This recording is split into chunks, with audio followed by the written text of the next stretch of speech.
Hello there. The leader of the House of Commons says that leaving the EU without a deal next week would not be nearly as grim as is made out by Remainers.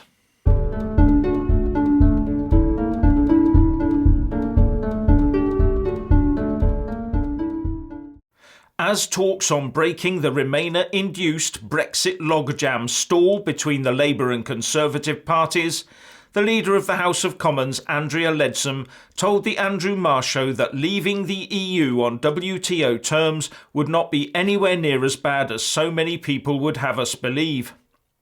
Leadsom said that the preparations that had already been made would deal with most of the no-deal Brexit problems that might arise.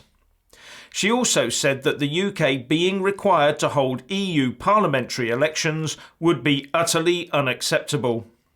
And as I've said in a previous video, under the Prime Minister's plans, those elections would also be a pointless, box-ticking exercise. The reason being that under the proposal for an Article 50 extension sent by our PM to the EU Council President Donald Tusk, the UK would have an extension to a date, the 30th of June, just before the EU MEPs take their seats on the 2nd of July. That means the UK would leave the EU before the first new UK MEP even took their seat. But because the EU elections take place from the 23rd to the 26th of May, the UK has to participate in them if we are still a member of the EU, in accordance with EU law. And just to be safe, Mrs May says she will be ordering those elections shortly. So the UK taxpayer would have to fund those MEP elections, the UK voters would take part in those elections by bothering to vote, and UK political parties and individuals would spend tens of thousands of pounds and many hours on campaigning for those elections. And the outcome? Loads of time, effort and money spent on elections resulting in elected MEPs who would never ever take their seats in the EU Parliament. What a plan, Mrs May, what a plan! And why is no one else pointing out the absurdity of this? But of course the real plan is to order the elections to be ready to deal with the long Article 50 extension or revocation that most Remainers are itching for. And the Labour Party Shadow Business Secretary Rebecca Long-Bailey told the Andrew Marr show that her party would very, very strongly consider voting for the revoke option in the face of a no deal. I think what she means is that the majority of her party's MPs would crawl over broken glass to get the chance to revoke the Article 50 letter.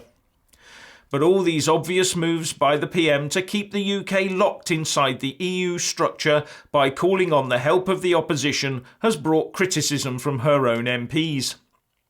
The former Brexit Secretary Dominic Raab has called her attempts at negotiations with Labour as desperate and a major mistake, bad for Brexit, bad for the Tory party and potentially disastrous for the nation.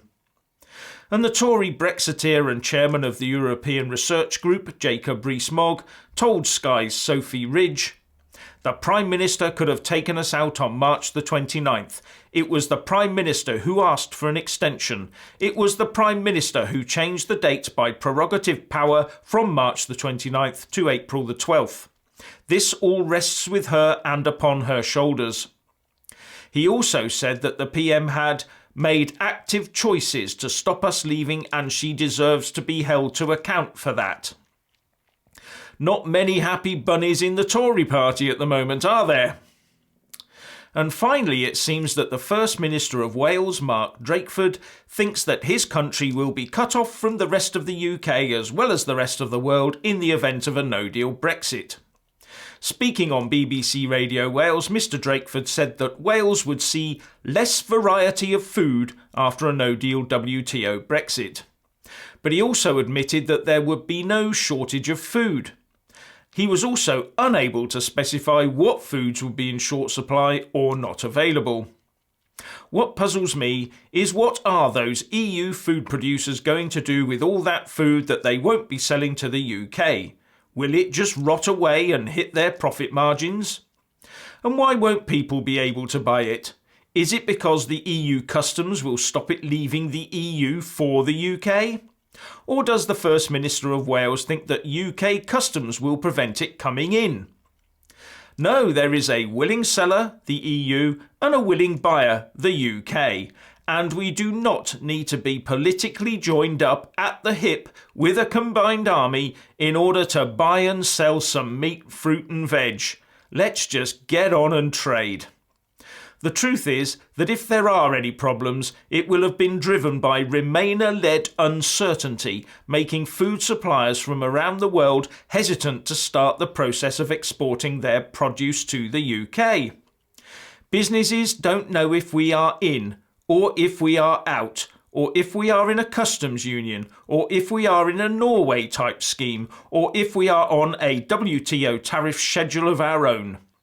The only thing they have been able to plan for is a no deal, and as far as I can tell, that's the most advanced option in terms of planning achieved. So why don't we just get on and do it? The sooner we just unilaterally leave the EU, the sooner any teething problems can be identified and dealt with.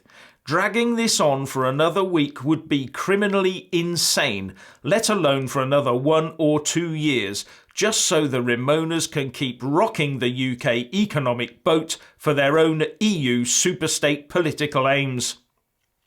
Anyway, please share and let us all know what you think by leaving a comment below, and thank you for watching. Please do like and share this video, and also subscribe to my channel. And when subscribing, please do remember to press on the little bell next to the subscribe button. That way you'll get an alert every single time I put up a new video. Thank you very much for watching.